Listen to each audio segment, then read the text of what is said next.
Hello, thanks for joining. I'm Matt Collender, the investment camper, and I specialize in working with people that are preparing for or are living in a full-time RV lifestyle. Thanks for joining me. Today, what we're going to do is go over the 3 articles that I wrote. First, article number 1, can I afford it? Second, article number 2, how will I live life on the road? Third, article number 3, exit strategy. So starting first with can I afford it? I've watched a lot of YouTube videos trying to decide what budget would work for me and my wife as we embark on the journey. And what I found was that the best website was with Bob and Pearl at Next Exit. Bob calculated his monthly budget on the road for 39 months. And I took a look at his lifestyle and I matched it with my lifestyle. And I see that that's the number that I want to go with. And that number for how much it'll cost monthly is $4,087 a month. And you might say, well, how did you get there? Well, that's exactly what I want to show you. First, you have to consider the lifestyle that you want to lead out on the road. Now, personally, for my wife and I, what we want to do is get a Class C and travel around the country. We will pull a toad with us, and we're going to go around inside of campgrounds inside the Thousand Trails system. We'll add a couple of other campground memberships so that we lower our daily camping costs. What we're going to do is we plan to stay at the campgrounds. Our lifestyle would have us cooking in our RV, preparing our own meals for most of the time, but eating out every once in a while. We're going to expect to have Wi-Fi so that we can watch the football game. We're going to want to be able to have Wi-Fi so that we can communicate with our kids and our grandkids. We want full hookups wherever we go for the most part. Swimming pools every once in a while, a jacuzzi to sit in, a laundry room, those types of amenities. Every once in a while, we'll go out to maybe the city or some local attraction, but we're going to be very comfortable with our dog, walking in the campground and camping with some of our friends. So knowing that that's my lifestyle, we're going to look first at Social Security. Both my wife and I worked, so we're going to take our Social Security numbers and add those together. There's a small pension that's outside there. That's going to be added into the income that we'll have on the road. So I'll look at the budget from the 39 months that Bob and Pearl were on the road, and I'm going to match that with my income. And that's what I would do for you. We're going to look at your overall budget and income, and then we're going to match it to the budget. Anything beyond that, like inherited IRAs, old 401ks, pension plans, life insurance, those are the nest egg, or what I could call the s'more in the sky that you want to pass off in a tax-advantaged way to your heirs in the future. We're trying to lead a lifestyle that is within the Social Security and pension budget in retirement. Okay, so let's take some time to look at Bob and Pearl's 39-month budget.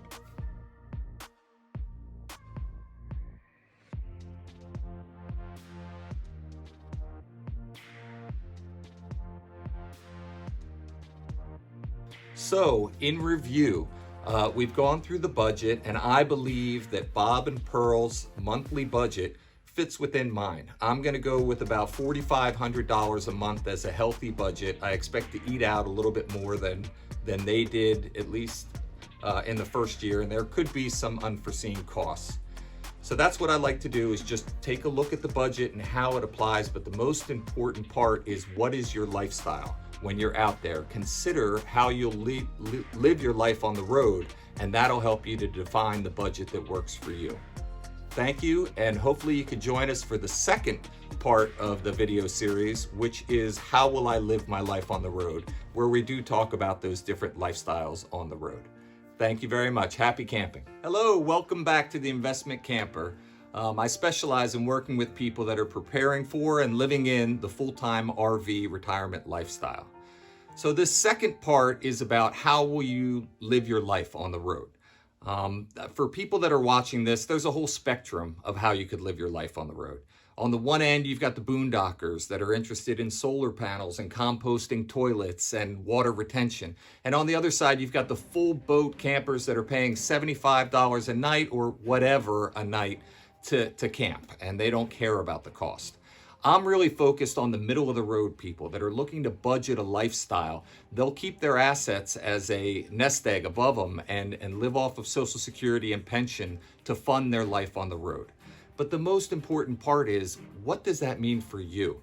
The budget I shared before was Bob and Pearl, and that's their lifestyle. That lifestyle aligns with my lifestyle and plan, but it might not be right for you.